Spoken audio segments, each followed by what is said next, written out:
निकालने के बाद वैकेंसी को भरिए, जो वैकेंसी खाली होगा तब ना टीआरई 4 का निकालने की वैकेंसी। आपने टीआरई 4 का वैकेंसी निकाल दिया, उधर सप्लीमेंट्स के जो स्टूडेंट्स हैं वो मांग कर रहे हैं, उसको आप अंधेरे में रखे हुए हैं। आपको कभी कभी उसमें जो टीचर पास हो गए ना उनको अपॉइंटमेंट लेटर मिला है, ना उनको ट्रांसफ़र हुआ, ना ढंग से पोस्टिंग हुआ। एक एक टीचर को 3-3 स्कूल अलॉट हुए थे। ये कौन सी व्यवस्था है? और इतने करने की मांग अपनी करने आ रहा है, बात करने के बजाय उन पर लाठियाँ बरसा दो, उनको डिटेन कर लो, उनका एफआईआर करके उनकी आवाज़ को दबा दो। देश की, इस राज्य की शिक्षा की ऐसी है कि गरीब का बच्चा शिक्षित हो ही नहीं सकता, उत्तम शिक्षा प्राप्त कर ही नहीं सकता। अगर मान लीजिए बहुत सारे बच्चे जो ऐसे होंगे उनकी लास्ट अटेम्प्ट होगा, वो क्या करेंगे? डू एंड डाई का सिचुएशन है, उनके पास पूंजी है नहीं ताकि बिजनेस व्यवसाय कर सके।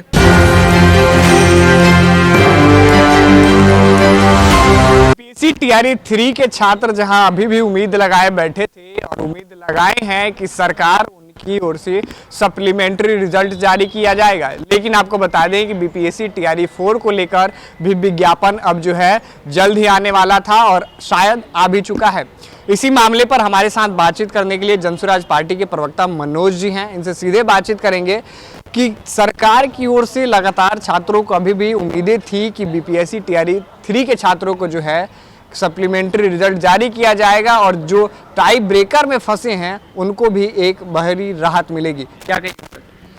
बिहार में जिस तरह से शिक्षा अव्यवस्थित है वो देश में किसी भी राज्य में नहीं है। अभी टीआरई 4 का वैकेंसी आ गया कि इतने वैकेंसी से इतने टीचर्स को हमको लेना है।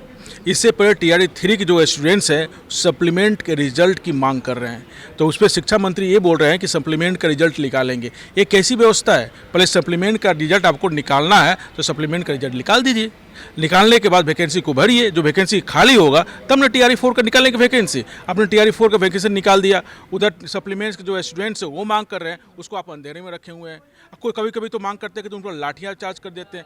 जब आपको सप्लीमेंट इलॉजिकल लग रहा था, अनकॉन्स्टिट्यूशनल लग रहा था, तो टीआर 1 में आपने सप्लीमेंट का रिजल्ट क्यों निकाला था?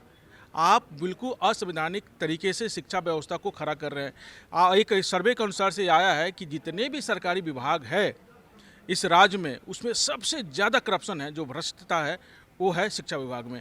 अभी देखिए ना, विडम्बना देखिए, टीआरई 4 का उन्होंने वैकेंसी निकाल दिया है। किस तरह से व्यवस्था को देखिए, ध्यान से देखिएगा व्यवस्था को।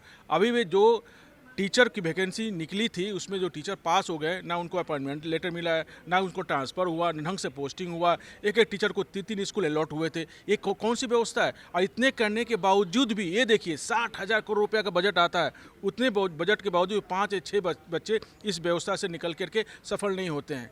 क्यों नहीं हो रहे हैं? शिक्षा मंत्री कभी भी इसको सीरियसली देखते ही नहीं है।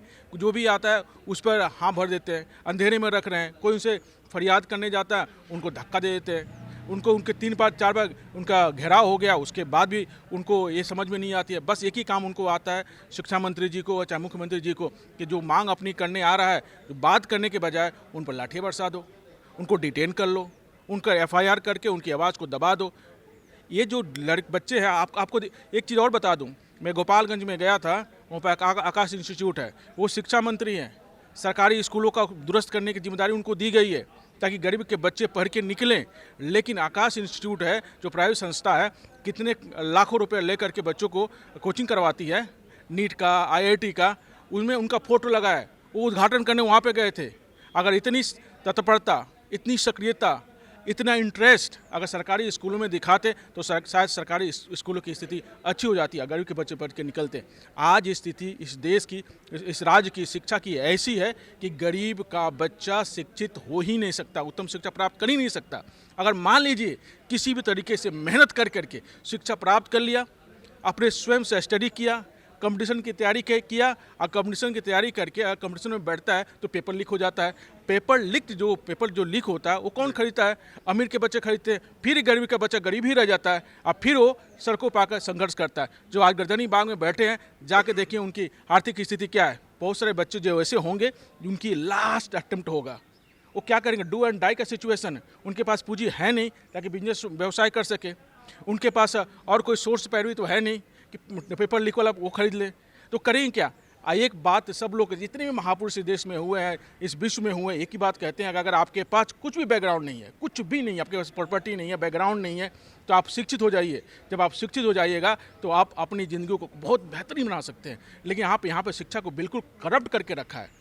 और एक बात बिल्कुल तय है, जो अपने मैथोलॉजिकल स्टोरी में बताया जाता है, पौराणिक कथाओं में बताया जाता है कि जहाँ पे सरस्वती नहीं रहती वहाँ पे लक्ष्मी ज़्यादा देर तक नहीं टिकती, वहाँ पे संपन्नता नहीं आ सकता। लक्ष्मी वाली बात किसके लिए कह रहे हैं? बिहार के लिए कह रहे हैं। अपने सरस्वती को पूरी करप्ट कर दिया है। सरस्वती जहाँ करप्ट होता है, करप्शन होता है, वहाँ सरस्वती नहीं रहती है। इसीलिए सरस्वती का जो ड्रेस होता है श्वेत होता है, एकदम साफ सुथरा क्लीन, उस पर थोड़ा भी दाग लगे दाग दिखता है, इसलिए सरस्वती वहाँ से भग जाती है। आपने सरस्वती को करप्ट किया। अभी जा करके किसी भी जो भी शिक्षा से जुड़ा हुआ मंत्रालय है उन या फिर पदाधिकारी है, उनका ईडी सीबीआई से जांच करवाइए, देखिए क्या पकड़ा जाता है। अभी डीईओ पकड़े गए जो बेतिया में, कितने करोड़ रुपए पकड़े गए उनके घर से नगद। वो कहाँ से आया? वो कहाँ से आया? कौन सी शिक्षा देने की आप बात कर रहे हैं? आप किस तरह से बच्चों को शिक्षित करेंगे आप? आज जब तक इस देश में बच्चों को वन नेशन वन एजुकेशन के तर्ज पर शिक्षित नहीं किया जाएगा, इस देश से असमानता नहीं हटने वाली है और इसका करप्शन मिसाइल नीति लागू करने की बात भी छात्र कह रहे हैं। बिल्कुल। कैसी व्यवस्था कर रहे भैया? क्या सोच है आपकी? इस बिहार के बच्चे इतने सारे बेरोजगार बच्चे हैं, तैयारी कर रहे हैं, लाठियाँ खा रहे हैं, बाहर जाकर गालियाँ खा रहे हैं, उसके बाद से आप डोमिसाइल नीति लागू नहीं कर पा रहे हैं। कुछ परसेंटेज दीजिए बाहर के बच्चों को, लेकिन आपने तो ओपन कर दिया। ऐसी व्यवस्था करेंगे शिक्षा का? यहाँ पे ऐसा ट्रीटमेंट देंगे हमारे बेरोजगार युवकों को? आप भी कभी युवक होंगे, जो भी मंत्री हैं, जो भी मुख्यमंत्री या कोई भी मंत्री हो या कोई भी पदाधिकारी हो, वो भी संघर्ष करते होंगे। आज के ज़माने में आज जो बहुत इंटेलिजेंट समझ रहा हो ना, जो पद पर बैठा हुआ है, आज की जो स्थिति है, वो भी कोई परीक्षा पास नहीं कर पाता।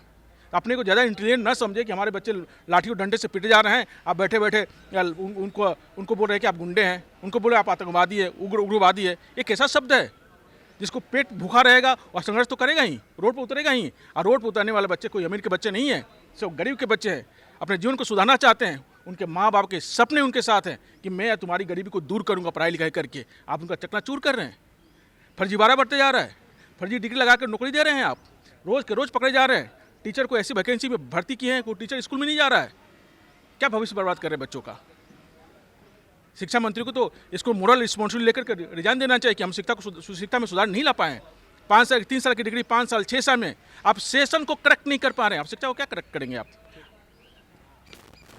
तो ये था हमारे साथ जन स्वराज पार्टी के प्रवक्ता मनोज बैठा जी, जिनसे हमने बातचीत की भी पीएससी टीआरई 3 और टीआरई 4 को लेकर। इन्होंने स्पष्ट कहा है कि टीआरई 3 के छात्र अभी जो बैठे हैं उनका कुछ हुआ नहीं, लेकिन टीआरई 4 का जो है विज्ञापन जारी कर दिया गया। इसके अलावा डोमिसाइल नीति पर भी हमने बातचीत की। कैमरे पर सहयोग कर रहे समर कुमार डे के साथ सितेश सिंह की रिपोर्ट पटना से।